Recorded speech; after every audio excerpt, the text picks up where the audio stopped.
What if the real monster isn't just in the wilderness but becomes you? Deep in the unforgiving heart of Alaska, Lieutenant Mark Jensen thought he knew fear. But a routine mission peeled back the skin of reality, revealing a primal horror so ancient it didn't just kill, it transformed. Prepare for a story where the silence screams, eyes glow yellow in the darkest corners, and the chilling truth of the nest will haunt your nightmares long after you finish watching. This isn't just a hunt, it's an evolution you were never meant to witness. Subscribe to the channel, like it, and tell me where you are watching this story from. The deafening roar of the Chinook's rotor blades was a constant, percussive assault, a relentless mechanical heartbeat against the vast, indifferent expanse of the Alaskan wilderness. Lieutenant Mark Jensen pressed his forehead against the cold metal of the fuselage, the vibrations rattling through his skull, trying to block out the noise, trying to find some clarity in the swirling vortex of his thoughts. Below them, a boundless tapestry of dark green and gray stretched to the horizon, an unbroken wilderness of ancient pines, rugged peaks, and serpentine rivers that looked like silver veins scarring the landscape. It was beautiful, in a brutal, unforgiving way. It was also terrifying. Jensen, a man whose career had been forged in the crucible of clandestine operations and forgotten battlefields, knew the scent of trouble. He recognized the subtle shifts in command, the carefully chosen words, the ellipses in official reports. This mission, couched in the bland, bureaucratic language of unusual wildlife activity and isolated community disappearances, reeked of deception. The briefing had been too brief, too vague, too clean. The officers had looked him in the eye, their expressions carefully neutral, but Jensen had seen the flicker of something else there. Fear. Not the fear of a known enemy, but the primal dread of the unknown. His team, a dozen battle-hardened men, sat in stoic silence, their faces grim under the dim red emergency lights. Sergeant Miller, a grizzled veteran with more scars than years, sat opposite Jensen, his heavy-lidded eyes scanning the faces of his squad, a silent reassurance that did little to calm Jensen's own churning stomach. Miller was a rock, a man who had seen things that would shatter lesser men, but even his usually impassive face held a subtle tension around the jaw. Jensen had worked with Miller for years, respected him deeply, and knew that if Miller was uneasy, they were all in deep trouble. The air inside the chopper was a thick stew of aviation fuel, stale sweat, and the metallic tang of apprehension. Jensen took a deep breath, the smell doing little to settle his nerves. He tried to piece together the fragments of information he'd been given. Reports of hunters vanishing without a trace, remote cabins found ransacked, their occupants gone. The official line was bear attacks, maybe a lone wolf pack grown unnaturally bold. But the details, whispered unofficially by a nervous intelligence analyst, spoke of something far worse. Mutilated bodies found by park rangers, bones scattered in grotesque patterns, stories of screams that echoed through the valleys long after sundown. No, this wasn't bears. Not even the most aggressive grizzly could inflict the kind of damage described, nor could it orchestrate such a calculated, unsettling silence in its wake. He thought of his wife, Sarah, and their 2 kids back in Anchorage. The call he'd made last night, the careful way he'd skirted around the details, the vague promise to be home by the end of the week. A bitter laugh caught in his throat. He'd made those promises before, in war zones thousands of miles away. But this felt different. This felt ancient, primal. This felt like stepping into a part of the world that had never truly belonged to humanity, a place where the rules of civilization crumbled into dust. The pilot, a young man named Davis, who usually chattered incessantly, was uncharacteristically quiet, his back rigid. Jensen noticed the slight tremor in his hands as he gripped the controls. He hadn't said a word since they left base. The radio, usually a cacophony of crackling voices and air traffic control, had been eerily silent for the last hour, save for a low, persistent static that seemed to hum beneath the roar of the engines. It wasn't just white noise. It was an absence, a void where communication should have been. It felt less like a technical glitch and more like a deliberate severing, a silence that permeated the very fabric of their existence out here.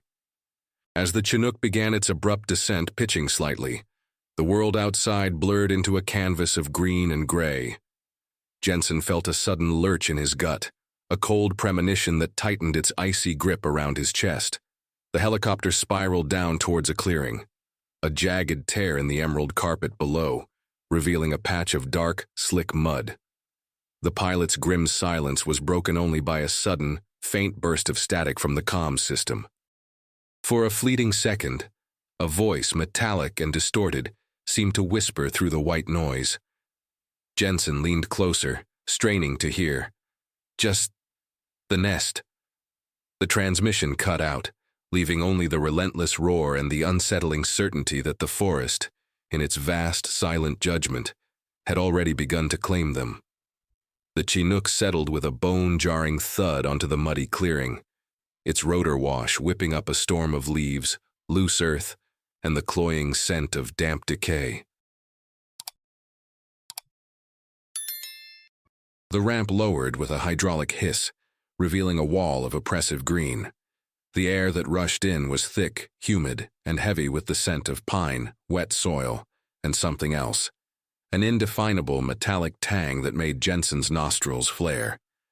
It was the smell of old blood, he realized, even before they took their first step into the primordial wilderness.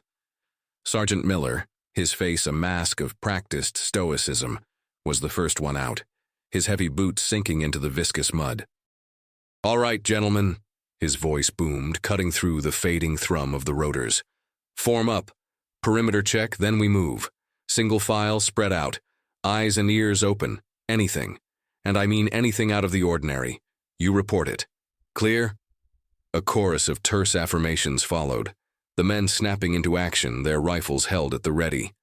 Jensen was the last one off the chopper, stepping into the slick, sucking mud that greedily clung to his boots. The clearing was an irregular patch of earth, surrounded by ancient towering pines and spruces, their branches so thick they formed an almost impenetrable canopy overhead, even here in the daylight.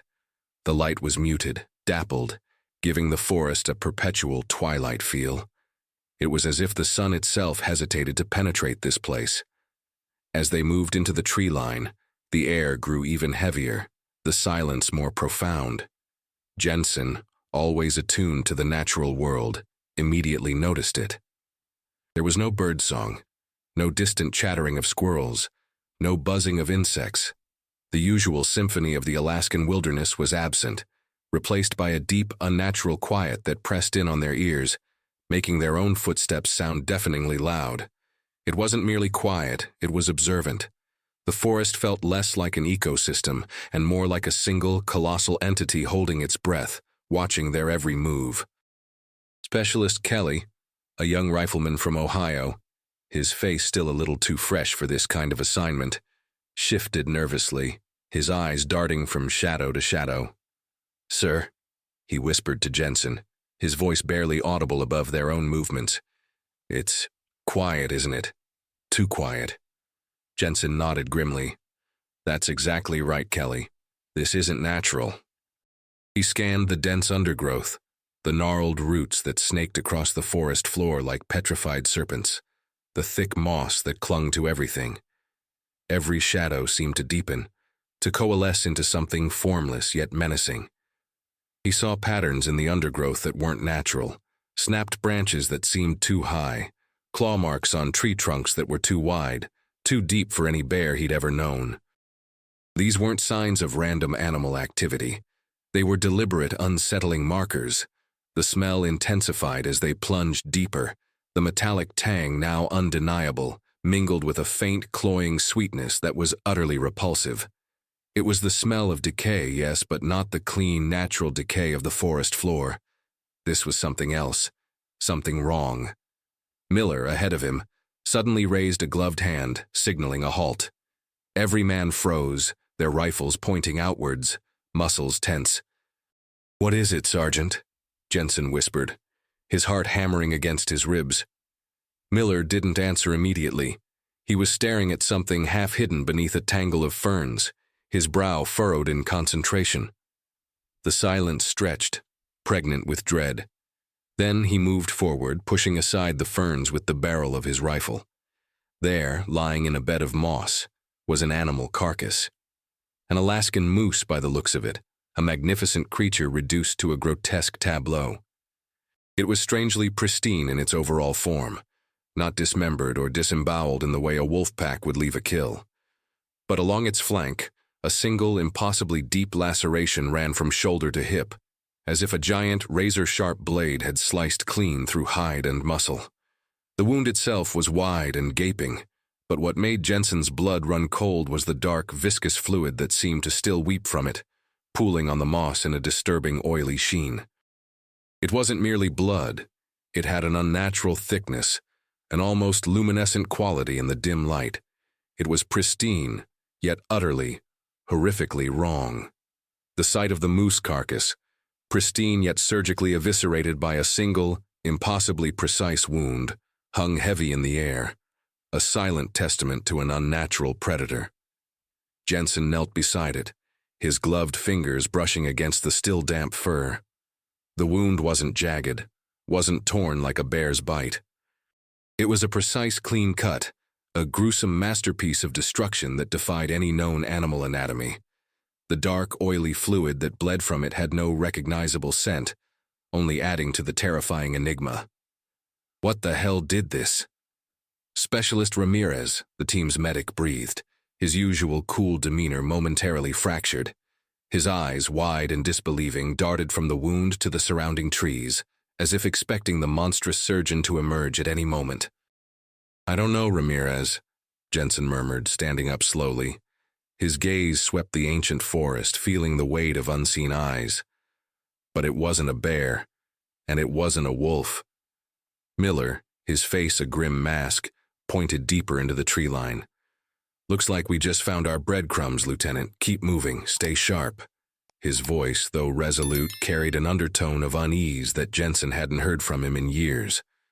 They pushed on, each step more hesitant than the last. The mud grew thicker, sucking at their boots with greedy, sucking sounds. The air became heavier, cloying, with that strange metallic tang growing more pronounced, almost sweet now, like overripe fruit mixed with rust. After what felt like an eternity, but was likely only an hour or two, they stumbled upon it, or rather, what was left of it. It was an old logging outpost, a collection of sturdy, thick-timbered cabins, now abandoned and partially destroyed. The main cabin, a two-story structure, looked as if a colossal fist had punched through its side. Thick wooden beams meant to withstand the harsh Alaskan winters were splintered and shattered, hanging precariously like broken bones. The roof sagged inward, a gaping maw revealing the rotten interior. "Clear the perimeter," Miller barked, his voice echoing eerily in the stillness. The men fanned out, their rifles sweeping the desolate scene. Jensen approached the main cabin, his boots crunching on scattered debris. The door was ripped off its hinges, flung meters away into the undergrowth. He peered inside. The interior was a wreck, furniture overturned, supplies scattered, but no bodies. The air inside was thick with dust, the smell of decaying wood, and that pervasive, nauseating scent. But it was the walls that truly sent a chill down his spine. The heavy reinforced wooden planks were scarred with deep, wide gouges, as if something monstrous had systematically tried to tear the cabin apart with its bare hands. These weren't axe marks or bullet holes, or even the scrapes of a bear trying to get at food. These were claw marks, impossibly deep, impossibly wide, running vertically and horizontally across the timber, as if a titan had scored its fury into the very structure of the building. And woven into the patterns of destruction, streaks of dried, dark blood stained the wood, not in random splatters but in strange, almost deliberate swirls, like crude, macabre artistry. Jensen reached out, his gloved fingers tracing one of the deepest furrows. The wood was splintered, raw, exposing fresh timber underneath the weathered exterior. The metallic tang here was strongest, almost searing his nostrils. This wasn't just an attack, it was a demolition, a statement of overwhelming savage power. "Lieutenant, over here!" It was Specialist Chen, the team's comms expert, his voice tight with barely suppressed horror. Jensen walked towards him, stepping around a toppled stove. Chen was standing by a collapsed wall, staring at something half buried in the mud and splintered wood. Jensen looked down. It was a child-stuffed bear, its synthetic fur matted with dirt and something dark. One button eye was missing, giving it a grotesque staring quality.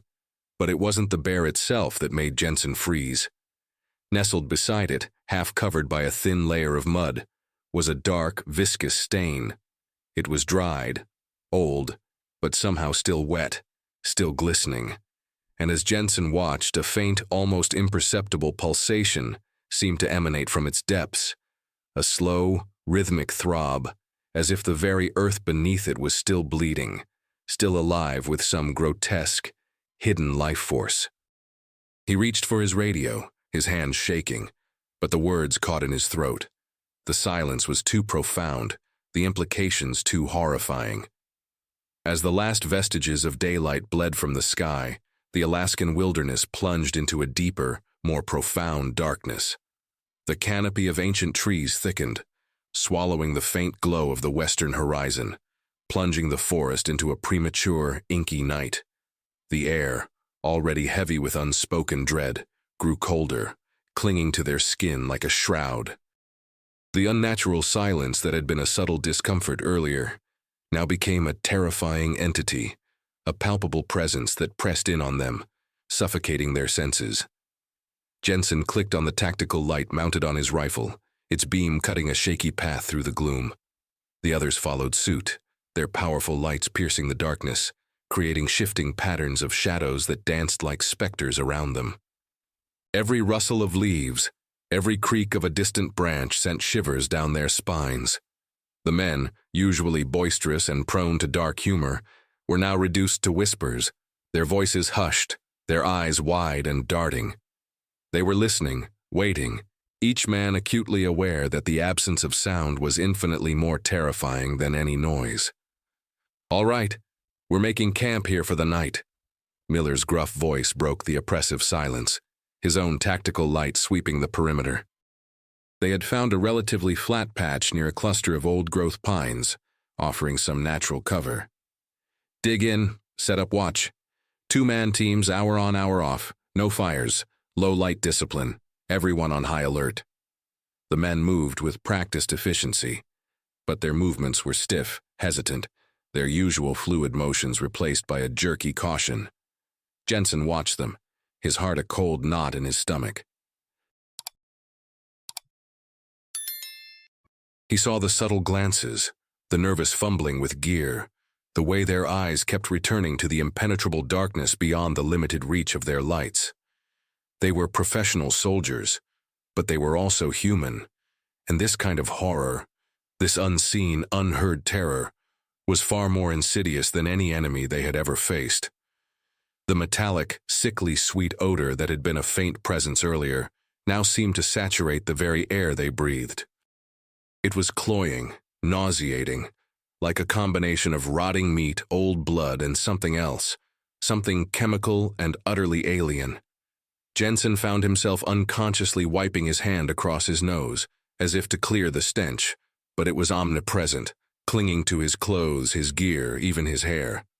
He was on the first watch with Specialist Davies, a quiet, observant man with a knack for spotting irregularities. They sat back to back, their rifles trained on opposite directions, their breathing unnaturally loud in the profound silence. "Lieutenant," Davies whispered, his voice barely audible. Do you feel that?" "Feel what, Davies?" Jensen whispered back, straining his ears, scanning the gloom. "The air," Davies clarified, his voice laced with a tremor. "It's heavy, like before a storm but without the wind, and cold.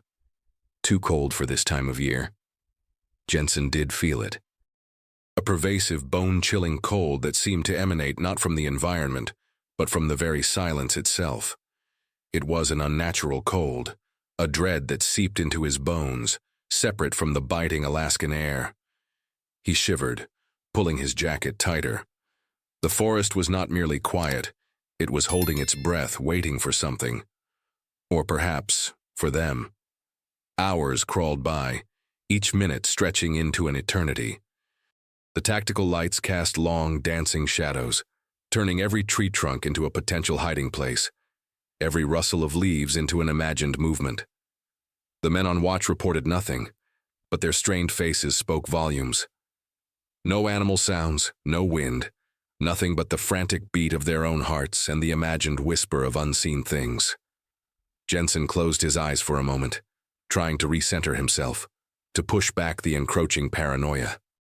But the silence pressed in, amplifying every tiny internal sound, the rush of blood in his ears, the frantic beating of his heart, the quiet creak of his gear. Then, it came. It wasn't a whisper, it wasn't a growl. It was a sound that seemed to originate from the very bowels of the earth, a low, guttural vibration that resonated deep within Jensen's chest, making his teeth ache. It was impossibly deep, primal, a sound that defied categorization. It wasn't an animal's cry, not a bear's roar, not a wolf's howl. It was something ancient, something that had slumbered in the dark recesses of this world for eons, and now it was awake. The sound ripped through the profound quiet, making the very ground beneath their feet tremble, and sending a wave of icy terror washing over Jensen, tightening his stomach into a cold, hard knot. The guttural vibration, primal and deep, echoed through the seemingly hollow expanse of the forest, resonating in their very bones. It wasn't a single sound. It was a symphony of dread, a low thrum that morphed into a terrifying, prolonged howl. It wasn't the mournful cry of a wolf, nor the guttural roar of a grizzly. This was something else entirely, ancient, raw, and tinged with a chilling, almost human quality that twisted Jensen's stomach into a tight knot. It was the sound of something deeply, fundamentally wrong. Miller was on his feet in an instant, his face a grim mask, his tactical light sweeping frantically through the surrounding darkness. "Report!" he barked, his voice tight with an urgency that sent a fresh wave of adrenaline through the camp.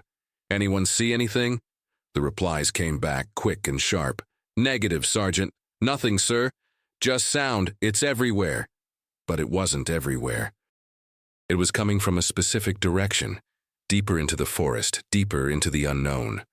The howl rose again, louder this time, a mournful, hungry cry that seemed to rip at the very fabric of the night. It faded into a series of snarls and chuffing sounds, before rising again, a haunting echo that promised untold horrors.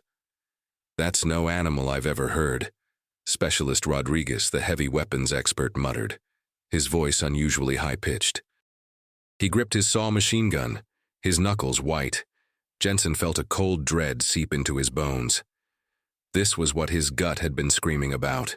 This was the true nature of their mission, revealed by a sound that defied logic, defied nature itself. Miller, despite his visible hesitation, made the call. "All right, listen up. We follow the sound, cautiously, maintain formation, no heroics, and if you see anything, you drop it." "Understood?" A tense chorus of "Understood, Sergeant," followed, the men moving with a new, grim determination, fueled by a terrifying curiosity. They broke camp quickly, abandoning the meager defenses they had hastily erected, and pushed into the absolute darkness, guided only by the increasingly frequent and terrifying howls. The going was tough. The forest grew denser, the undergrowth thicker, thorns and unseen branches tearing at their uniforms. The ground was uneven, treacherous, covered in slippery moss and hidden roots. The pervasive, nauseating stench intensified with every step, growing thicker, more pungent. A mixture of decay, excrement, and something indescribably foul, like old, stagnant blood mixed with unwashed fur. After what felt like an endless march through the suffocating darkness, the howls growing louder, closer, they found it. Hidden behind a thick curtain of ancient moss-draped pines and gnarled alders was a jagged fissure in the rock face, almost perfectly camouflaged by the dense vegetation. It looked like a wound in the earth itself, a dark, yawning mouth that promised only oblivion. From its depths the stench billowed out, thick and suffocating, making them gag.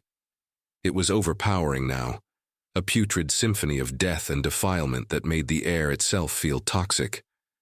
And from within, the howls echoed, muffled but undeniably present, reverberating from the dark confines of the fissure.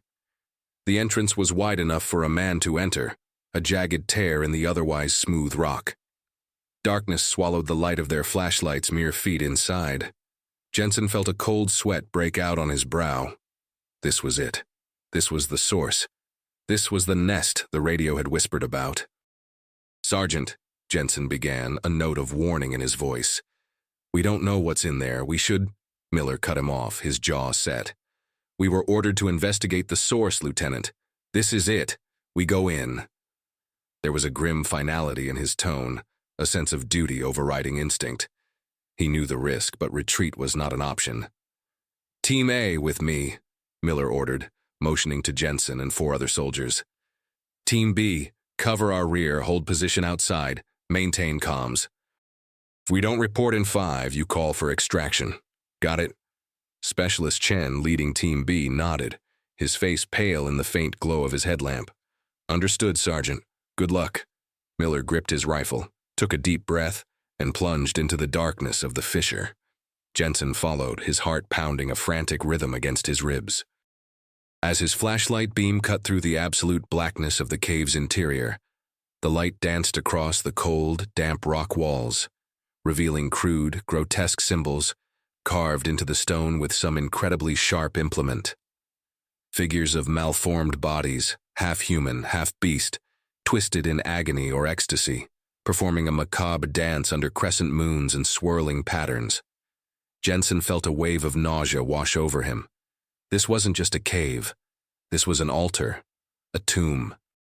A monstrous primal den where unimaginable horrors had been conceived and worshipped.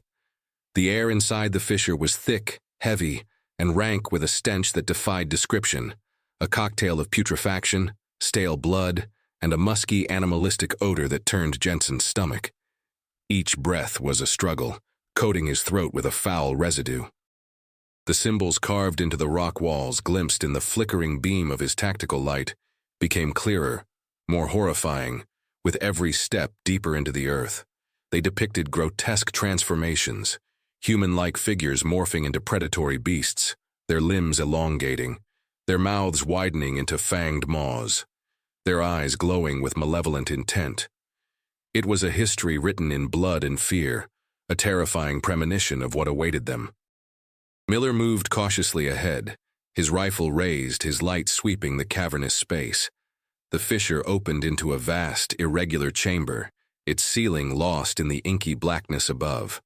The walls were uneven, wet with condensation, and slick with a strange dark slime that seemed to ooze from the rock itself. And then they saw the floor. It was an ossuary, a sprawling, unspeakable carpet of bones. Human bones, animal bones, intricately mixed, intertwined and scattered as if by some colossal, careless hand. Rib cages lay shattered, spinal columns twisted into grotesque sculptures, femurs snapped clean in half. Jensen's light landed on a small, perfectly formed skull, no bigger than a grapefruit. A child's skull, its empty eye sockets staring up into the oppressive darkness. A silent scream of agony. Beside it, a deer's antler was fused with a human scapula, as if violently wrenched together. This wasn't just a pile of remains. It was a testament to indiscriminate, systematic slaughter, a testament to pure, unadulterated savagery.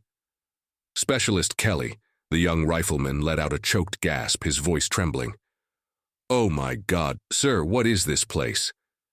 "It's a charnel house, Kelly," Jensen whispered, his voice hoarse, the horror constricting his throat. "A slaughterhouse." He took a hesitant step, his boot crunching sickeningly on fragmented bone. The sound was amplified in the cavern's silence, a macabre percussion.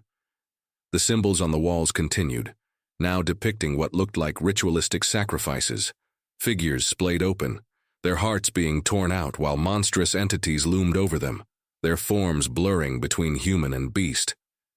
It wasn't just a den. It was a place of worship, a dark sanctuary for something ancient and evil. Miller's light suddenly paused, illuminating a cluster of bones at the far end of the chamber, piled higher than the rest. It was a gruesome altar, radiating an even more potent stench. He raised his radio. "Team B, this is Miller. We've got a massive pile of remains here, human and animal. Appears to be some kind of—" He trailed off, searching for a word that could describe the unimaginable horror. "A nest. This isn't just a den, Chen. This is a goddamn nest." The radio crackled back. "Copy that, Sergeant. What's your status? Any visual on targets?" "Negative visual," Miller responded, his voice strained. "But the smell." Before he could finish, a sudden, blood-curdling shriek ripped through the cavern's depths. It wasn't human, not entirely. It was a sound that combined the raw agony of something being torn apart with a primal, animalistic terror that curdled the blood in Jensen's veins. It came from a side tunnel, a darker, narrower passage that branched off from the main chamber, a passage that Specialist Sanchez, one of their scout recon men, had been instructed to investigate. The shriek was followed by a sickening crunch of bone, wet, tearing sounds, and then a gurgling gasp that ended abruptly. The silence that followed was even more terrifying than the shriek itself, an empty void that screamed of a life extinguished in the most brutal way imaginable. Jensen's heart hammered against his ribs, a frantic drumbeat of pure terror. Sanchez was gone, and whatever had taken him was still down there, and it was hungry. The abrupt, horrifying silence that followed Sanchez's scream was more potent than any sound. It was the silence of obliteration, of a life violently snuffed out. Miller, his face stark with a grim realization, spun around, his tactical light spearing into the dark maw of the side tunnel from where the shriek had erupted. "Sanchez!" he roared, his voice thick with a mixture of disbelief and fury. "Report! Sanchez!" Only the echo of his own voice answered, swallowed by the cavern's greedy maw. The men of Team A, now numbering only 4, formed a tight semicircle, their rifles trembling slightly in their gloved hands, their eyes wide with fear and adrenaline. Jensen felt a cold, metallic taste flood his mouth. His training, his years of combat, had prepared him for human enemies. This was something else entirely. Then a low growl rumbled from the depths of the tunnel, a sound that vibrated through the very bones of the earth. It was deep, guttural, radiating malice and hunger. The smell of fresh blood, thick and cloying, mingled with the pervasive stench of decay, assaulting their senses. Suddenly, a shape detached itself from the absolute darkness of the tunnel. It moved with unnatural speed, a hulking, disfigured mass that stumbled into the periphery of their lights. It was not a bear. It was not a wolf. It was a nightmare given flesh. The creature was covered in thick, matted fur, dark and slick with what looked like ancient grime and fresh blood. Its body was grotesquely disproportionate, shoulders massive, hunched, while its legs seemed too long, too spindly, ending in clawed feet that scraped against the rocky floor. Its arms were impossibly long, tipped with wickedly sharp black claws that gleamed dully in the light, each one easily the length of a hunting knife. Its head was too small for its bulk, almost human-like in its basic structure, but twisted into a bestial parody. But it was the eyes that truly froze Jensen's blood. They glowed with an eerie, malevolent yellow light, like predatory embers burning in the gloom, reflecting their tactical beams with an unsettling intensity. And its mouth. The creature's maw was wide, distended, revealing rows of jagged, razor-sharp teeth. It was stained crimson, fresh blood dripping from its chin, splashing onto its matted chest. Between its teeth, Jensen could make out a mangled piece of flesh, still quivering, a last, horrific morsel of what used to be Specialist Sanchez. The soldier's agony, his life, had been reduced to a chew toy in the teeth of this monstrosity.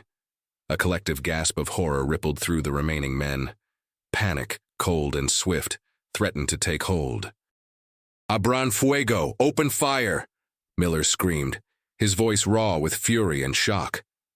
The cacophony of their M4s ripped through the cavern, deafening and disorienting. A hail of lead slammed into the creature's massive chest, tearing chunks of flesh and fur. The smell of gunpowder mixed instantly with the rank, putrid air, a burning chemical scent against the stench of decay and fresh blood. The creature roared, a sound of pure, unadulterated pain and rage. But it didn't fall. It stumbled back a step, its body shuddering under the impact of the bullets, but its yellow eyes burned with an even fiercer intensity. Black blood, thick and oily, welled up from the bullet wounds, but it seemed to barely faze it. Its skin, Jensen realized with a jolt of terror, was impossibly tough, its frame unnaturally resilient. And then, from the deeper shadows of the tunnel, more glowing yellow eyes emerged. Not one, not two, but a dozen, perhaps more, burning like malevolent stars in the inky blackness. Low growls and chuffing sounds joined the first creature's roar, a chorus of hunger and menace that vibrated through the cavern. "Fall back! Fall back!" Miller screamed, his voice strained, a note of sheer terror now creeping into his usually unshakable demeanor. His rounds were hitting, but they weren't stopping the monsters. Not truly. And behind the first one, the other shadows began to move, coalescing into more grotesque forms, their yellow eyes fixed on the surviving soldiers with an unmistakable predatory hunger. The nightmare had just begun. The cave plunged into absolute pandemonium. The thunderous echo of rifle fire mixed with the unholy roars of the creatures, the desperate shouts of the soldiers, and the sickening sounds of flesh tearing and bone crunching. The air became a choking mixture of gunpowder, blood, and the creature's putrid stench. Jensen fired his M4 on full auto, emptying a magazine into the lead creature, watching black blood explode from its chest. Yet it remained standing, merely slowed, its yellow eyes burning with an infernal rage. "Reloading!" Kelly screamed, fumbling with a fresh magazine, his hands shaking violently. Miller, a whirlwind of furious defiance, emptied his own weapon into another beast that lunged from the shadows, its claws missing his face by inches. He swore violently, switching to his sidearm, the smaller caliber rounds seeming to bounce off the creature's thick hide like pebbles. The creatures were a blur of motion, incredibly fast, defying their monstrous bulk. They moved like shadows, striking with brutal efficiency. One of them, a smaller but no less ferocious beast, slammed into Specialist Rodriguez, its claws raking across his chest. Rodriguez screamed, a choked, dying sound, as the creature's maw clamped down on his neck, severing his jugular in a spray of crimson. He fell, his saw machine gun clattering uselessly to the bone-strewn floor, his body convulsing for a few sickening seconds before going limp. "Rodriguez down!" Jensen roared, swinging his rifle towards the attacker. But it was already gone, melting back into the shadows with its gruesome prize.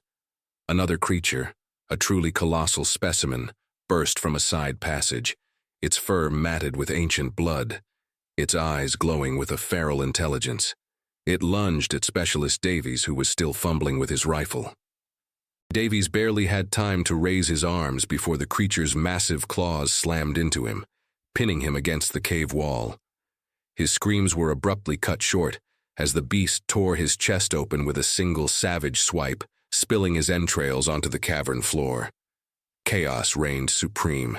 Jensen fired, reloaded, fired again, his mind a numb blur of adrenaline and horror. His training had ingrained discipline, but this was beyond any conceivable enemy. These things weren't just resilient. They were a force of nature, a living, breathing nightmare. His bullets seemed to only annoy them, to make them angrier, to drive them into a frenzy. Specialist Kelly, eyes wide with terror, was trying to provide cover fire, but a creature, agile despite its size, bypassed Miller and slammed into Kelly, knocking him off his feet. Jensen watched in sickening slow motion as the creature's fanged maw descended, tearing at the young soldier's throat.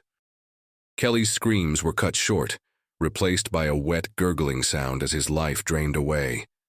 Miller, now alone with Jensen, was a figure of desperate fury, his face smeared with blood and grime. "Fall back, Jensen! Fall back! This is a lost cause!" he roared, firing his sidearm into the advancing horde.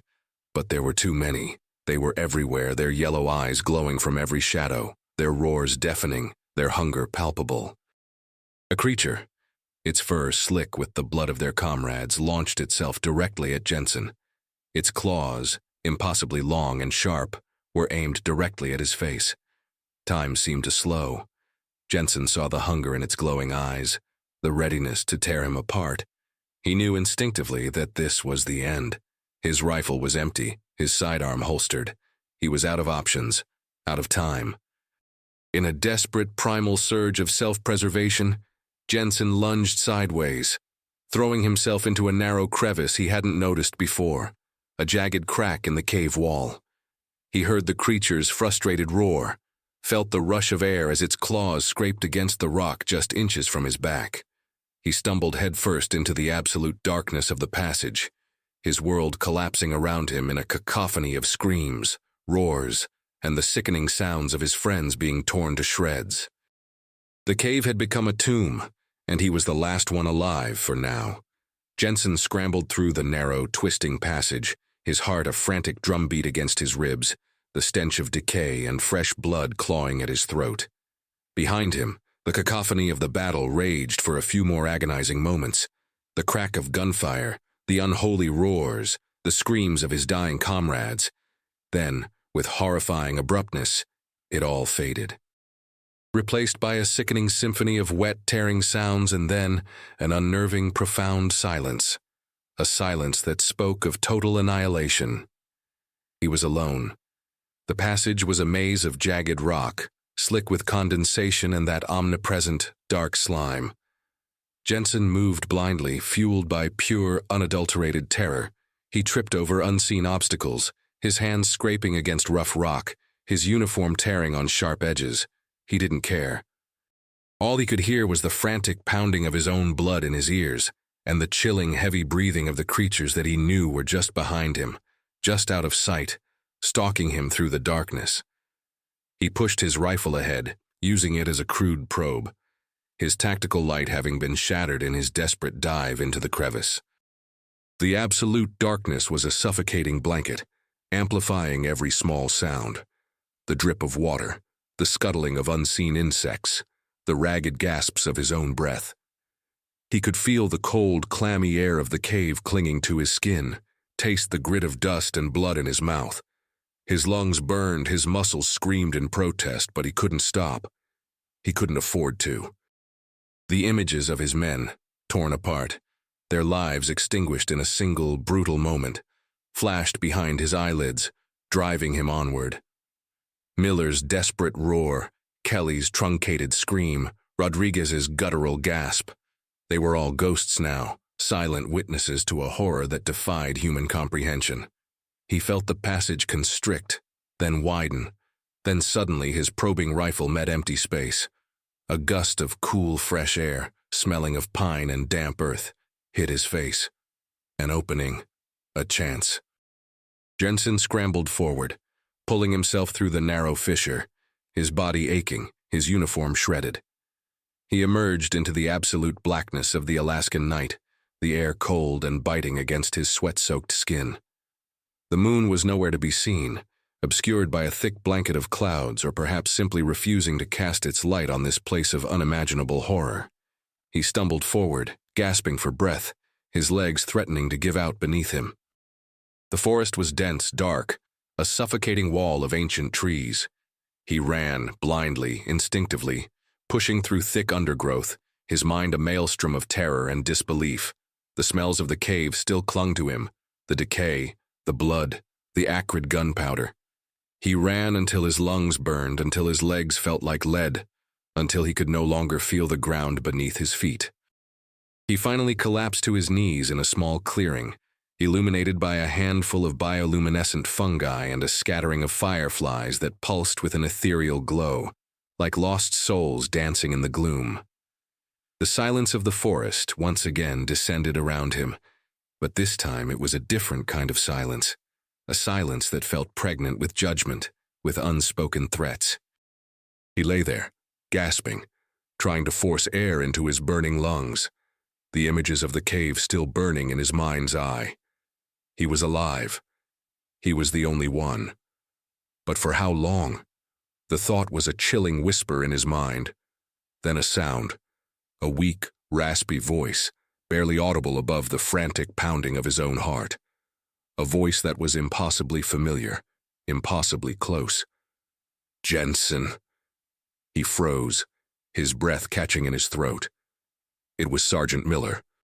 His heart leaped with a desperate, fragile hope, quickly followed by a surge of renewed terror. How could Miller be alive, and why was his voice so wrong? Jensen slowly, hesitantly, turned his head, his eyes scanning the periphery of the firefly-lit clearing, dread coiling in his gut. Jensen's heart hammered a frantic rhythm against his ribs, a desperate drumbeat in the oppressive silence. He slowly turned, his eyes wide and disbelieving, scanning the edges of the clearing. The fireflies pulsed, casting an ethereal, ghostly glow on the ancient trees, illuminating patches of mist that swirled around his knees. And there, leaning against the gnarled trunk of a colossal spruce, was Sergeant Miller. His uniform was shredded, caked with mud and glistening with dark, viscous blood. His face, usually a canvas of grim resolve, was now a mask of horrific mutilation. A deep, jagged wound ran across his forehead, blood seeping from it, mixing with the mud on his cheek. One eye was swollen shut, the other stared blankly, but it was not the ordinary gaze of a man in shock. Miller's remaining eye, usually a piercing blue, now glowed with an eerie, sickly yellow light, mirroring the predatory gaze of the creatures in the cave. "Miller," Jensen whispered, his voice cracking, a mix of relief and pure, unadulterated terror warring within him. He tried to move, to go to his friend, but his legs felt like lead, rooted to the spot by a chilling premonition. Miller's head lolled to the side, his body shuddering with convulsive tremors. A low, guttural groan escaped his lips, a sound that was half human, half beast, causing Jensen's blood to run cold. "Jensen," Miller rasped, his voice barely a whisper, thick with phlegm and blood. His hand, shaking uncontrollably, reached out, beckoning weakly. Jensen instinctively took a step back. Something was terribly, fundamentally wrong. This wasn't Miller. Not really.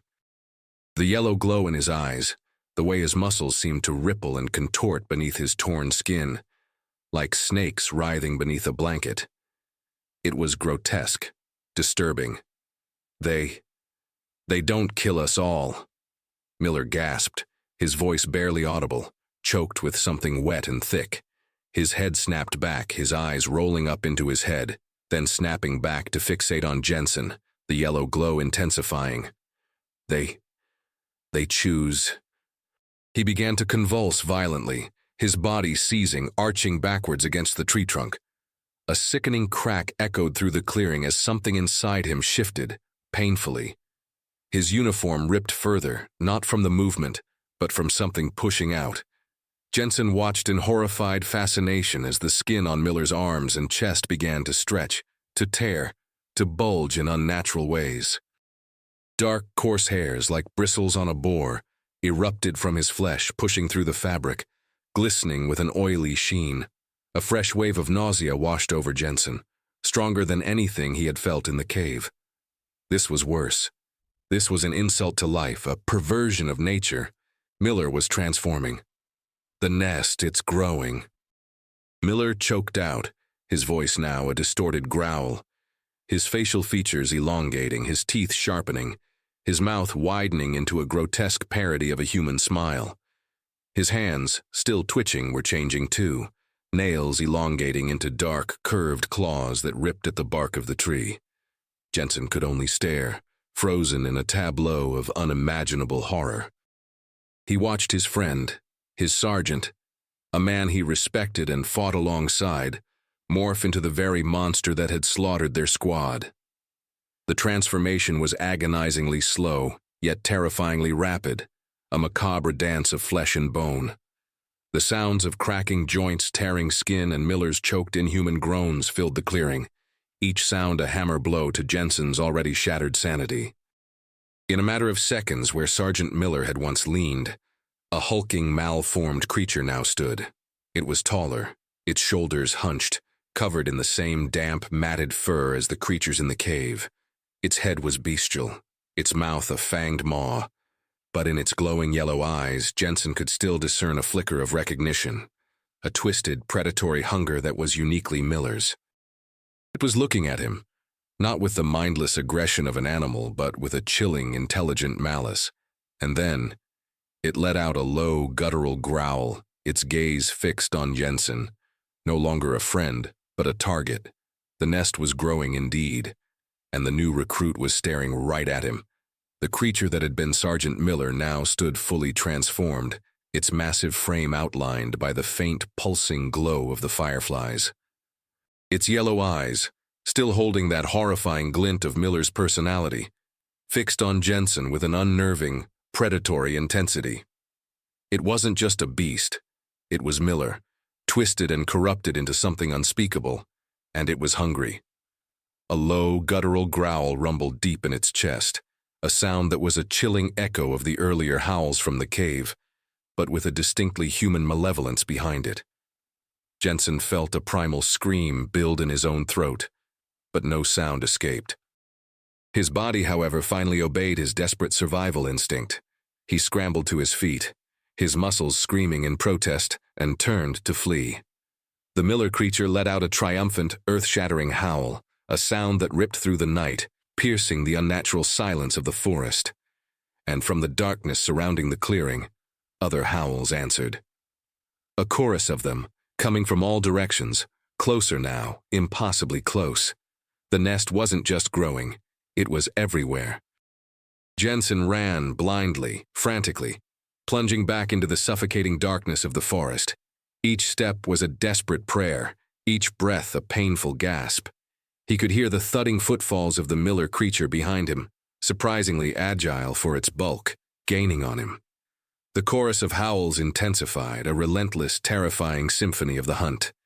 The trees became a blur, their gnarled branches reaching out like skeletal fingers to snag at his shredded uniform. Roots snaked across his path, tripping him, sending him stumbling. He fell once, scraping his hands and knees on the unforgiving ground. But fear, potent and absolute, propelled him back to his feet. He couldn't stop. To stop was to die, to be ripped apart, to be chosen. The pervasive stench of decay and blood was now stronger, suffocating. He realized, with a new wave of dread, that the creatures weren't just following him. They were anticipating him. He could hear rustling in the dense undergrowth to his left, then to his right closing in, herding him. The forest itself seemed to conspire against him, its ancient darkness a willing accomplice to the monsters within. He pushed through a thicket of thorny bushes, feeling the sharp prick of their needles tearing at his skin. Ignoring the pain, he could hear the heavy breathing of a creature impossibly close, its hot, foul breath seeming to caress the back of his neck. He risked a quick glance over his shoulder. Two yellow eyes burning like malevolent embers were right there, just inches behind him, gleaming through the gloom. It was Miller. Jensen put on a desperate burst of speed, adrenaline momentarily overriding his body's exhaustion. He burst through another wall of foliage, into a slightly more open patch of forest, still dark, still terrifying. He was almost spent, his lungs burning, his vision blurring. He stumbled, his foot catching on a hidden root, and he pitched forward, falling hard onto the damp earth, his last ounce of strength draining from him. His rifle, a useless piece of metal now, skittered away into the shadows, out of reach.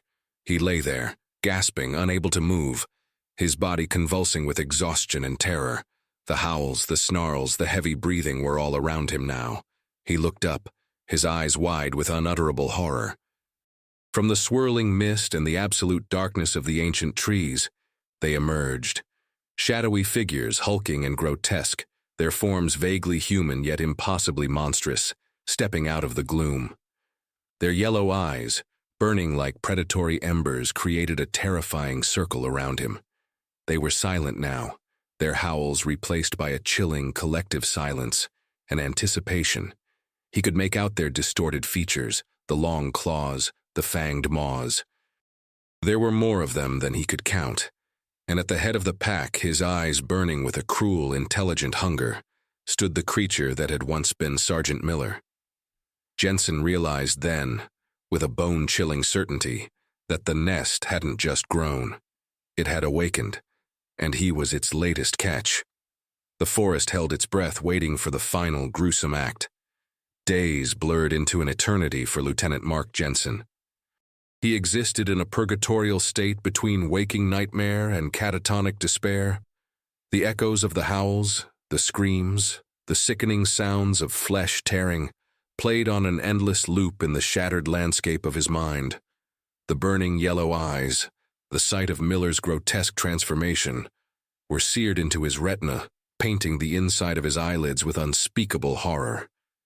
He had no recollection of the escape, no memory of how he had survived the encircling nightmare. There was only the cold, the hunger, and the pervasive, suffocating terror. A search and rescue team, dispatched after the prolonged radio silence from Miller's unit, found him 5 days later, huddled in a shallow, muddy hollow beneath a gnarled spruce, barely clinging to life. His uniform was in tatters, his skin a patchwork of cuts, bruises, and insect bites. His eyes, fixed and distant, held a vacant stare that spoke of a mind utterly broken. He was emaciated, delirious, shivering uncontrollably even in the warmth of the rescue blanket.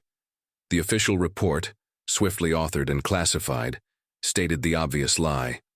Lieutenant Mark Jensen, sole survivor of Operation Timberline, found in a severe state of shock, patrol ambushed by an unidentified, heavily armed extremist group. All other members of the patrol presumed killed in combat. The report mentioned no strange creatures, no glowing eyes, no impossible transformations. It spoke of bullet wounds and conventional weaponry, burying the terrifying truth under layers of convenient fiction. When debriefed, Jensen couldn't speak. His jaw was clenched, his eyes unseeing. He could only repeat one phrase, over and over, in a low, raspy voice, a chilling mantra that echoed the dying words of his transformed sergeant. The nest is growing. He would utter it like a prayer, like a curse, his gaze fixed on some unseen horror in the distance, his voice devoid of emotion, yet heavy with unspeakable dread. The psychiatrists diagnosed him with severe combat-induced PTSD, catatonia, and extreme trauma. They tried to medicate him to bring him back, but the man they found was not the man who had entered the Alaskan wilderness. He was a shell, a vessel filled with an unbearable truth. Months turned into years.